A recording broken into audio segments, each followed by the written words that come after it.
तो in the last lecture मैं share कर दूंगा अपने यूट्यूब चैनल पे, ठीक है? उसका लिंक भी सेंड कर दूंगा। In the last lecture, we discussed factorial experiment with complete analysis. In the factorial experiment, there are certain situations where it becomes difficult to handle all the combinations of the different levels of the factors.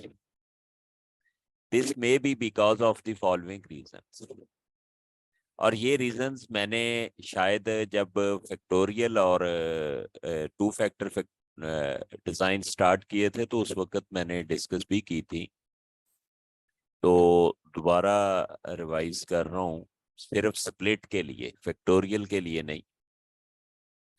पहली reason ये है कि nature of the factors may be such that one factor require larger experimental units. ये already discuss हो चुकी है चीज।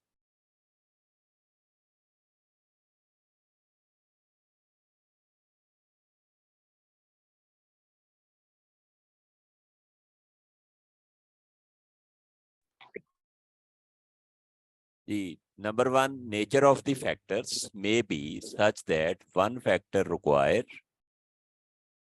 larger experimental units than another factor. For example, if the two factors are tillage methods, mean sowing methods, and nitrogen levels, as the tillage sowing method require larger machinery, so it require large plot or experimental unit as compared to the nitrogen that can be applied by hand, can be applied to the small plots.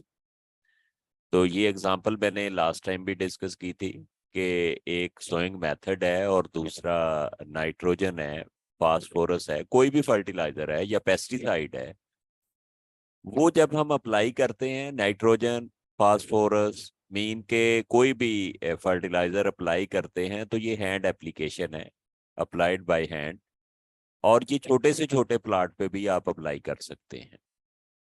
लेकिन sowing method के लिए larger machinery required है। अगर आपने जमीन को balance करना है तो उसके लिए भी लार्ज मशीनरी रिक्वायर्ड है। अगर आपने प्लाट अपना तैयार करना है तो वो अब एक मरले के प्लाट में तो ट्रैक्टर नहीं चलाया जा सकता, तो वहां लेकिन एक मरले के प्लाट में आप पेस्टिसाइड भी अप्लाई कर सकते हो, आप फास्फोरस भी अप्लाई कर सकते हो, यानी any type of the fertiliser आप अप्लाई कर सकते हो। तो अगर ऐसी सिचुएशन में आप ट्रैप होते हैं जिसमें एक फैक्टर के लिए लार्ज एक्सपेरिमेंटल यूनिट रिक्वायर्ड है जबकि दूसरे फैक्टर के लिए स्मॉल एक्सपेरिमेंटल यूनिट्स रिक्वायर्ड हैं, तो then you by the factorial experiment and move to the split plot design. It may be that new factor have to be introduced into an experiment.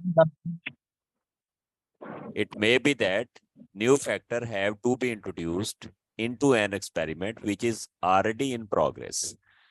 अच्छा, दूसरी situation ये है,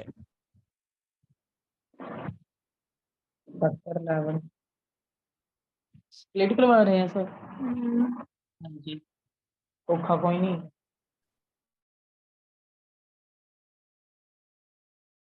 ये please mute किया करें अपने mic. It may be that new factor have to be introduced into an experiment which is already in progress. आपने suppose किया कि मैं एक तो सोइंग मेथड, दूसरा वैरायटीज और तीसरा फर्टिलाइजर यूज करके मैं कोई एक्सपेरिमेंट रन करना चाहता हूं और ये देखना चाहता हूं कि कौन सी वैरायटी किस टाइम पे सो की जाए और किस फर्टिलाइजर लेवल के साथ सोइंग की जाए तो बेटर यील्ड देगी। और आपने पेस्टिसाइड इंट्रोड्यूस नहीं करवाई थी और ना उस वक्त आपने अपने एक्सपेरिमेंट में उसको इंक्लूड किया था, लेकिन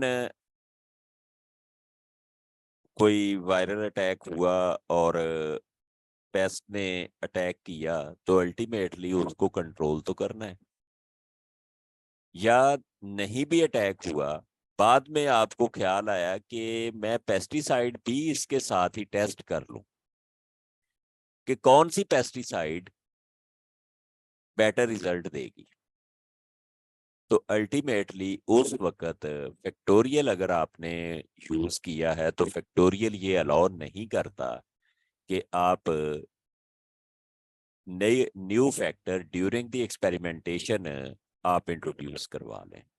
लेकिन स्प्लिट में ये फैसिलिटी मौजूद है कि जिस वक्त आप चाहें उस वक्त आप एक नया फैक्टर इंट्रोड्यूस करवा सकते हैं, हर तरह का नहीं।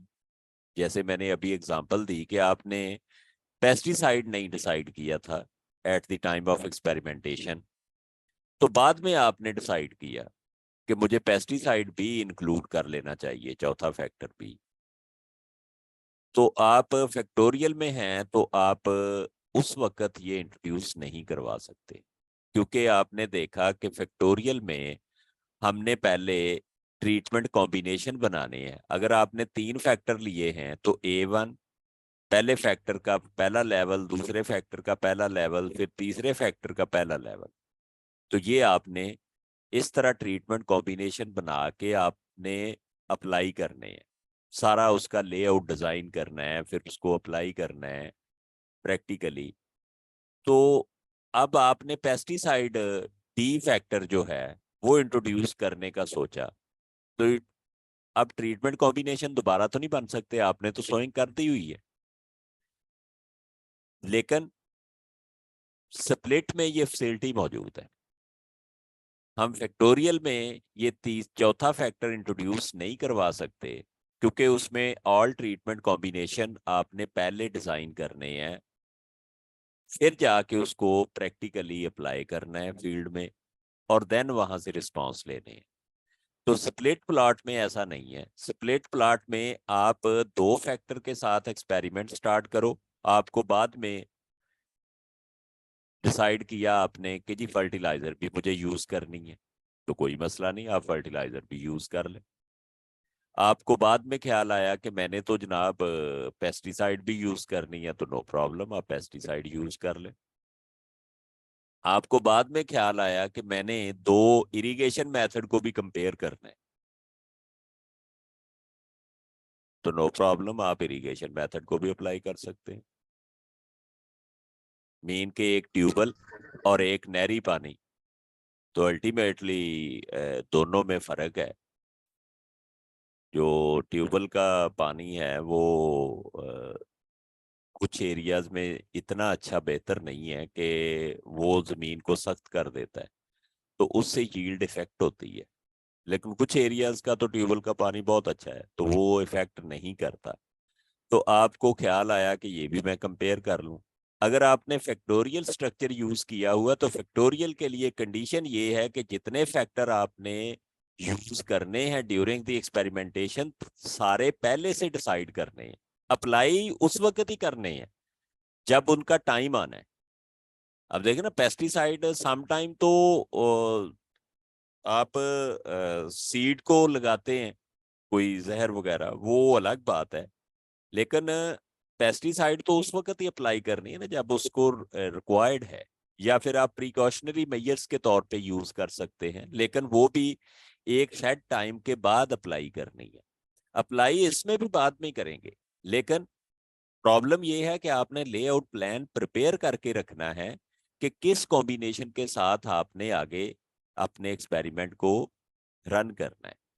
तो अगर आपने 2 फैक्टर से फैक्टोरियल स्टार्ट किया है तो तीसरा फैक्टर आप उस नहीं इंट्रोड्यूस करवा सकते, 3 के साथ किया है तो चौथा फैक्टर इंट्रोड्यूस नहीं करवा सकते। लेकिन स्प्लिट में ये प्रॉब्लम नहीं है, फ्लेक्सिबल है, आप जब चाहें, टाइम हो, ये मतलब पेस्टिसाइड अप्लाई करने का टाइम हो, फर्टिलाइजर अप्लाई करने का टाइम हो, ये ना हो कि हार्वेस्टिंग से 15 दिन पहले आप कहें जी अब फर्टिलाइजर अप्लाई कर लें। मीन के प्रॉपर टाइम में आप जब नया फैक्टर इंट्रोड्यूस करना चाहें तो ये स्प्लिट प्लॉट आपको अलाउ कर देता है। It may be that new factor have to be introduced into an experiment which is already in progress. जो experiment already progress में है उसमें एक नया factor आप ऐड कर सकते हैं। तीसरी सिचुएशन ये है कि greater accuracy may be required for one factor as compared to another factor. एक फैक्टर के लिए आपको एक्यूरेसी ज्यादा रिक्वायर्ड है, दूसरे फैक्टर के लिए कम रिक्वायर्ड है। ये भी प्रिसीजन की मैंने बात की थी कि अगर इक्वली प्रीसाइज प्रिसीजन लेना चाहते हैं आप, तो आप अल्टीमेटली फिर तो फैक्टोरियल में ही जाएंगे। लेकिन अगर आपको रिक्वायर्ड है एक फैक्टर में एक्यूरेसी लेवल ज्यादा और दूसरे में कम, एक में प्रिसीजन से लेवल ज्यादा एक में कम, तो then move to the split plot design. If we want to compare two factors, varieties and fertilizer, and more precision is required for fertilizer, then varieties would be in large units and fertilizer would be in smaller units. And if you want to focus on varieties, तो varieties को फिर आप जो है वो smaller units में और fertilizer को larger units में shift कर देंगे। The design used in such situation is called split plot design. In split plot design, level of one factor are assigned at random to large experimental units called main plot.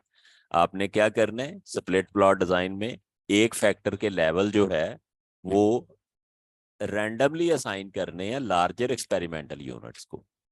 यानी main plot में आपने experimental units randomly assign करेंगे with in a block of such units. अगर आरसीबीटी के under कर रहे हैं तो फिर विद इन ब्लॉक हम करेंगे, और अगर सीआरडी या तो ओवरऑल स्ट्रक्चर यूज करेंगे। The main plots are then divided into smaller units. तब आपने क्या करना है, जो आपके मेन प्लॉट होंगे उनको स्मॉलर यूनिट्स में डिवाइड करना है, जिनको आप सब या स्प्लिट प्लॉट कहते हैं। सब प्लॉट भी कह देते हैं, स्प्लिट प्लॉट भी कह देते हैं। मीन के ये आपका एक लार्जर एक्सपेरिमेंटल यूनिट है, आपने इसमें वैरायटी 1 सोइंग कर दी, इसमें वैरायटी 1। अब आपने फर्टिलाइजर के 3 लेवल टेस्ट करने हैं, यानी नाइट्रोजन, फास्फोरस, अगर हम टाइप की बात करें नाइट्रोजन, फास्फोरस और पोटाश, तो आपको वैरायटी 1 के 3 प्लाट शो करने की जरूरत नहीं है। ये जो मेन एक प्लाट जिसमें वैरायटी 1 सोइंग की है, इसके 3 हिस्से कर देंगे। एक हिस्से में फर्टिलाइजर 1 अप्लाई कर देंगे, एक हिस्से में फर्टिलाइजर 2 अप्लाई कर देंगे, और एक हिस्से में फर्टिलाइजर 3। ये भी रैंडमली असाइन करना है, तो इसमें सपोज 2 कर दिया, इसमें 3 कर दिया और इसमें 1 कर दिया। तो आपने पहले लार्ज एक्सपेरिमेंटल यूनिट्स अप्लाई करने, यानी फैक्टर के हर लेवल को लार्जर एक्सपेरिमेंटल यूनिट पे, मेन प्लॉट पे, फिर उसके सब प्लॉट बनाने हैं। सब प्लॉट उतने बनाएंगे जितने अगले फैक्टर के लेवल हैं। अगर बी फैक्टर के यानी फर्टिलाइजर के 3 लेवल हैं तो 3 सब प्लॉट बनेंगे। अब रिसर्चर चाहता है कि पेस्टिसाइड भी अप्लाई करूं, तो नो प्रॉब्लम। उसने कौन से ट्रीटमेंट कॉम्बिनेशन बनाए हुए हैं, आपने 2 अगर फर्टिलाइजर हैं तो इसके ये जो सब प्लॉट है B1 जिसपे F1 जिसपे अप्लाई किया, तो इसके 2 पोर्शन बना लिए। अगर 3 है तो इसके छोटे छोटे 3 प्लॉट। मैंने अगेन कहा था कि ये फर्टिलाइजर और पेस्टिसाइड वो चीज है जो छोटे से छोटे प्लॉट पे भी अप्लाई आप कर सकते हो। तो आप F1 के अगर 2 तरह की पेस्टिसाइड है तो 2 सब प्लॉट बना लेंगे, 3 है तो 3 सब प्लॉट बना लेंगे। तो इस तरह करके F2 के भी 3, F3 के भी 3, अगर 2-2 पेस्टिसाइड है तो 2-2 सब प्लॉट बनेंगे। एक पे P1 अप्लाई कर देंगे, एक पे P2 पेस्टिसाइड। सपोज 2 तरह की पेस्टिसाइड है, इधर P2 अप्लाई, ये भी रैंडमली करना है आपने।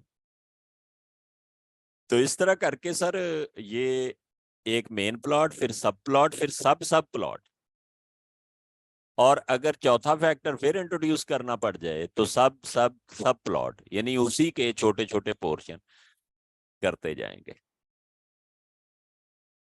And the level of other factor are assigned at random. हर चीज को रैंडमली आपने असाइन करना है to the split plot with an main plot. As there are 2 sizes of experimental units, अगर 2 ही फैक्टर मैं रखूं तो मेरे पास 2 साइज होंगे एक्सपेरिमेंटल यूनिट्स के, एक लार्ज और एक small, and two separate randomization scheme are used. तो जब दो साइजेस हैं तो दो रैंडमाइजेशन स्कीम्स यूज होंगी, मीन के लार्ज के लिए अलहदा और स्मॉल प्लॉट के लिए अलहदा। तो जब दो रैंडमाइजेशन प्रोसीजर स्कीम्स यूज करनी है, स्कीम एक ही है, आपने वो लॉटरी मेथड ही यूज करना है, पर्चियां बना के करना है, लेकिन दो स्टेप में किया है, पहले लार्ज में किया फिर स्मॉल यूनिट्स में किया। And split plot are there are two experimental error. तो आपके रैंडम प्रोसेस यूज हुए हैं एक ही एक्सपेरिमेंट में, तो दो आपके एक्सपेरिमेंटल एरर आएंगे। अब तक आपने एक एक्सपेरिमेंटल एरर पढ़ा था, सीआरडी में भी एक एरर, आरसीबीडी में भी एक एरर, लैटिन में भी एक एरर, फैक्टोरियल में भी एक ही एरर था। लेकिन अब क्या होगा, स्प्लिट प्लॉट में जितने आपके सब सब प्लॉट बनते जाएंगे एक एक एरर इंट्रोड्यूस होता जाएगा। यानी एक मेन प्लॉट का एरर और एक सब प्लॉट का एरर, अगर आपके पास दो फैक्टर है, और अगर तीन फैक्टर हैं तो एक सब सब प्लॉट का एरर, और अगर चार हैं तो एक फैक्टर और इंट्रोड्यूस हो जाएगा, एक एरर और इंट्रोड्यूस हो जाएगा। तो अभी हम बात कर रहे हैं दो फैक्टर्स के लिए, ए और बी के लिए। तो आपने दो रैंडमाइजेशन स्कीम यूज की, one for main plot and other for सब प्लॉट। तो एक एरर मेन प्लॉट का आएगा और एक एरर सब प्लॉट का आएगा या स्प्लिट प्लॉट का आएगा। If proper layout is used, ये कंडीशन है कि if proper layout is used, generally error associated with sub plot unit is smaller as compare to main plot error. अगर प्रॉपर लेआउट यूज की गई है, हम तो ये सारा कोर्स पढ़ा रहे हैं ना सपोज डेटा पे, अगर आप proper experimentation proper layout plan use किया है तो आपका जो सब प्लॉट का एरर है वो कम आएगा और मेन प्लॉट का एरर बड़ा आएगा। ये प्रैक्टिकल सिचुएशन है। प्लॉट क्लोजर, उसकी वजह क्या है, ये नीचे उसकी रीजन डिस्कस करने जा रहे हैं। Plots closer together are more in similarity as against plots further from one other. जाहिर है मेन प्लॉट का और सब प्लॉट है मेन प्लॉट के अंदर, तो उसमें वेरिएशन कम आनी है, सिमिलैरिटी ज्यादा होगी। जितनी सिमिलैरिटी ज्यादा होगी एक प्लॉट का रिजल्ट दूसरे प्लॉट के रिजल्ट से उतना ही कम वेरी करेगा। ये एक मेन वजह ये है। The subplot factor is required more number of times as compared to main plot। दूसरी रीजन ये है कि इसमें रेपिटेशन ज्यादा हो जाती हैं।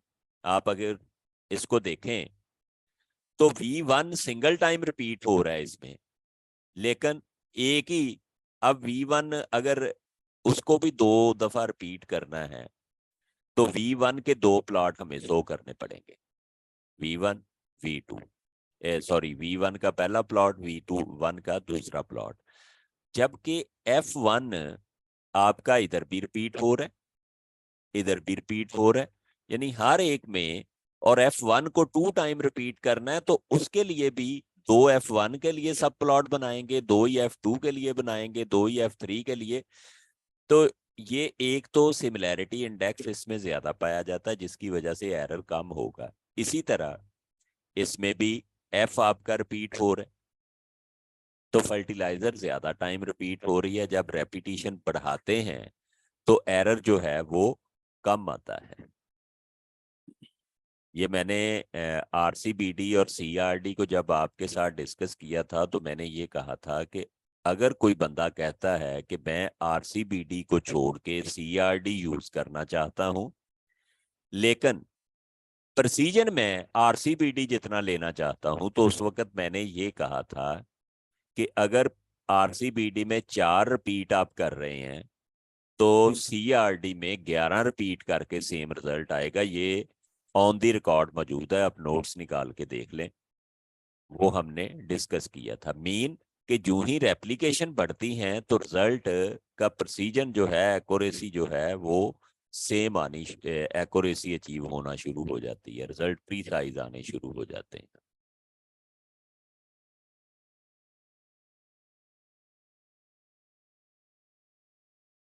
In split plot, main plot factors effects are estimated from large units, while subplot factor effects and interaction between whole plots factor and subplot factor are estimated from smaller units. जो interaction है वो large और smaller यानी सब plots को use करके हम निकालेंगे. मेन प्लॉट्स के जो हैं वो लार्जर एक्सपेरिमेंटल यूनिट से यानी लार्ज प्लॉट से निकालेंगे. Split plot design give more information on the split plot treatment and less on main plot treatment. जाहिर है जिस पे रिपीट ज्यादा होंगी वो ज्यादा इंफॉर्मेशन प्रॉपर इंफॉर्मेशन आपको प्रोवाइड करेगा, जिस पे कम रिपीट होंगी वो उतना प्रॉपर नहीं देगा. तो it is important that basic design structure must be decided beforehand and the analysis should be conducted with reference to the basic design. Split plot experiment should be avoided when possible. There must be a good reasons to apply this design. यानी ये split plot से avoid करना है कहता है, लेकिन उस वक्त तक ही अवॉइड करना है जब तक अवॉइड हो सकता हो. तो उसकी प्रॉपर रीजन जैसे मैंने अभी कहा कि आपको पता है कि ये पेस्टिसाइड जरूरत पड़ी तो यूज करनी है, नहीं जरूरत पड़ेगी तो नहीं यूज करेंगे. तो फिर आप ज़हन में बना लें या मजबूरी बन जाए कि आपके पास कॉस्ट कम है, एक्सपेरिमेंट को रन करने के लिए कॉस्ट तो जरूरी है, तो आपके पास फाइनेंस कम है. तो आप देखें कि अगर ट्रीटमेंट कॉम्बिनेशन में जाएंगे तो ये प्लॉट ज्यादा बनाने पड़ेंगे. एज तो स्प्लिट में हम एक प्लॉट के अंदर ही अगले सारे एक्सपेरिमेंटल यूनिट्स को अप्लाई कर सकते हैं, सारे फैक्टर्स के इफेक्ट को. पेस्टिसाइड भी इसी के अंदर मैनेज हो सकता है, इरिगेशन मेथड भी इसी एक प्लॉट के अंदर सब प्लॉट करके मैनेज हो सकता है. तो अगर ज़रूरत बहुत ज़्यादा हो ऐसी सिचुएशन में जहाँ पे फाइनेंस मैटर कर रही है तो आप फिर ये डिज़ाइन रिकमेंड करेंगे.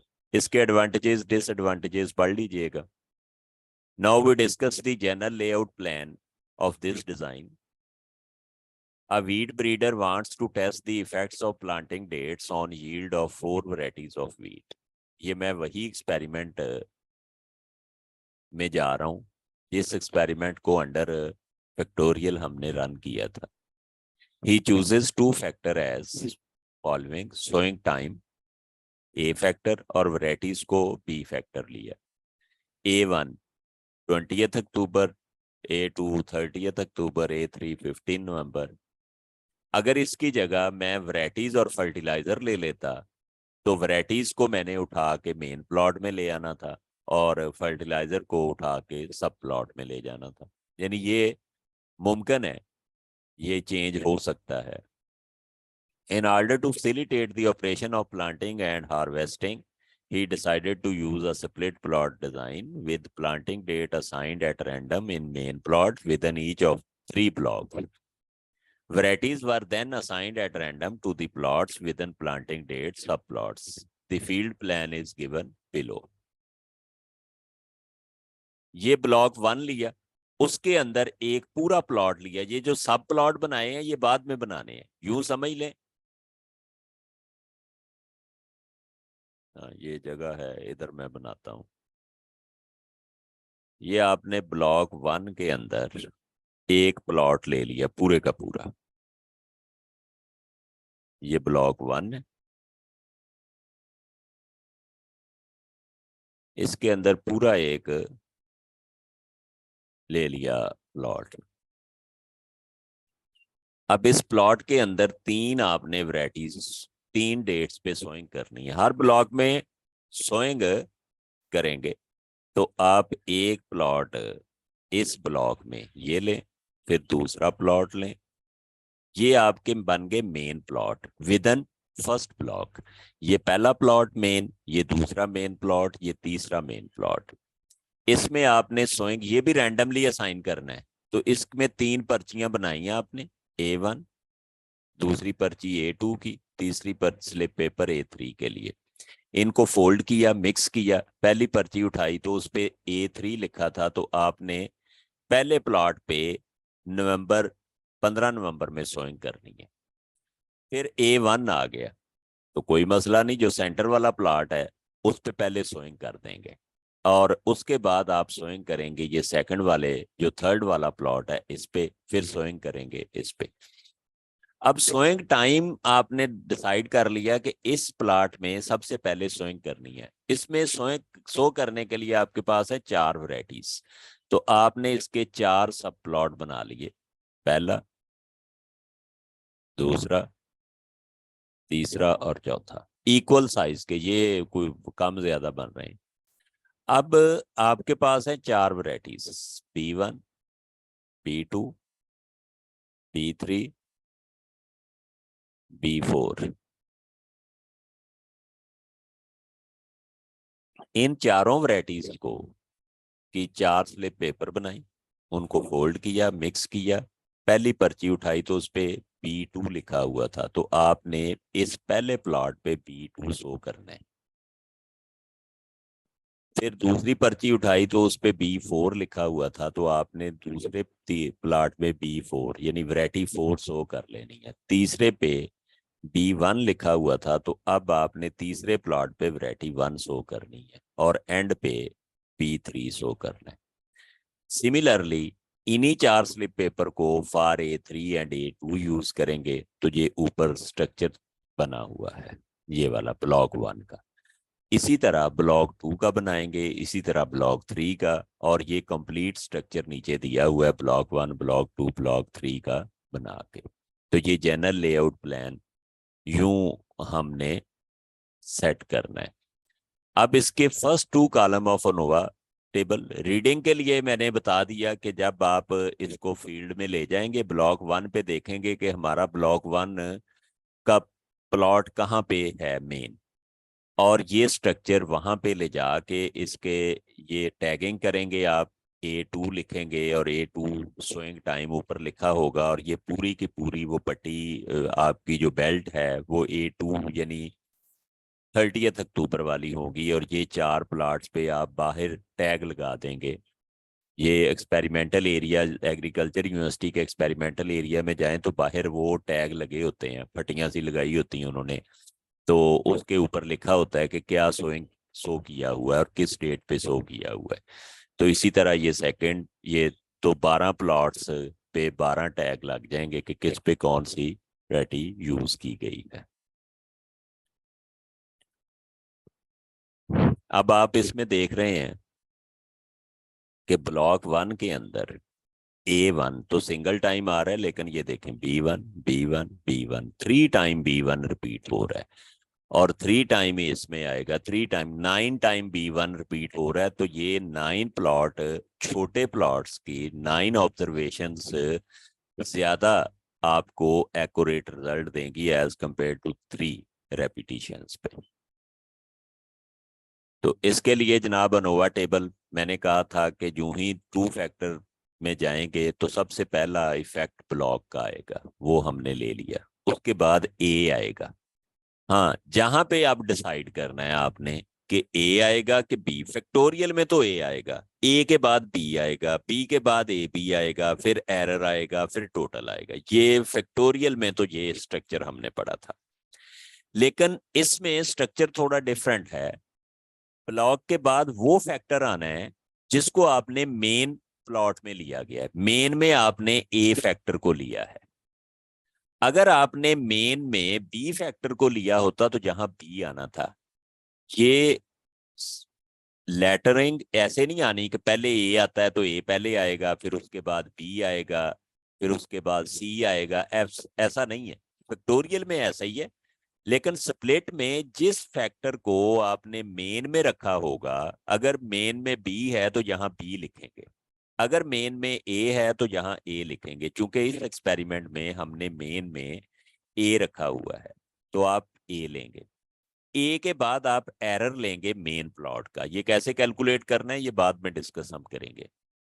तो एरर 1 कैलकुलेट, मेन का एरर ले लेंगे, इसको एरर 1 लिख दें या मेन लिख दें आगे, वो एक ही बात है। जब एरर 1 लिखा होगा तो उसका अंडरस्टूड है कि ये मेन प्लॉट का एरर है। ब्लॉक के फौरन बाद जो भी फैक्टर आएगा वो इंडिकेट कर रहा होगा कि ये मेन प्लॉट का फैक्टर है। और अगर आपने इधर बी लिखा है तो इसका मतलब आपने बी को, वैरायटीज को मेन प्लॉट के अंदर ले गए हैं। एरर के बाद आपने बी लिखना है। जाहिर है जो बच गया वो अब आएगा। अब इंटरेक्शन आएगी, ए और बी दोनों की इंटरेक्शन, ए और बी की इंटरेक्शन आएगी। फिर आएगा एरर 2, सब प्लॉट का एरर। फिर आएगा टोटल। टोटल की डिग्री ऑफ फ्रीडम का मेथड सेम ही है, n is equal to r multiplied by A multiplied by B, तो 36। तो n माइनस 1, 36 में से एक कम किया तो ये 35 आएगा आपके पास, 35। अब आपने ब्लॉक की डिग्री ऑफ फ्रीडम भी वैसे ही लिखनी है, r माइनस 1। तो 3 ब्लॉक थे, 3 माइनस 1 2। ए की डिग्री ऑफ फ्रीडम भी वैसे ही लिखनी है, a माइनस 1, 3 माइनस 1 2। बी की डिग्री ऑफ फ्रीडम भी वैसे ही लिखेंगे, बी माइनस 1, जैसे फैक्टोरियल में लिखी। ए बी की भी वैसे ही लिखेंगे, ए और बी की डिग्री ऑफ फ्रीडम को आपस में मल्टीप्लाई कर देंगे तो ये 6 आ जाएगा। वहां एरर 1 था, सबको जमा करके टोटल में से माइनस किया तो एरर निकला है। जहां पे मुसीबत ये है कि एरर 2 है। अब एक एरर तो बाय सब्ट्रैक्शन निकलेगा, दूसरा एरर कैसे निकालना है ये अगली क्लास स्टार्ट करके हम डिस्कस करेंगे, ठीक है। कोई क्वेश्चन है जहां तक तो पूछ लें। और सेम लिंक यूज करके आपने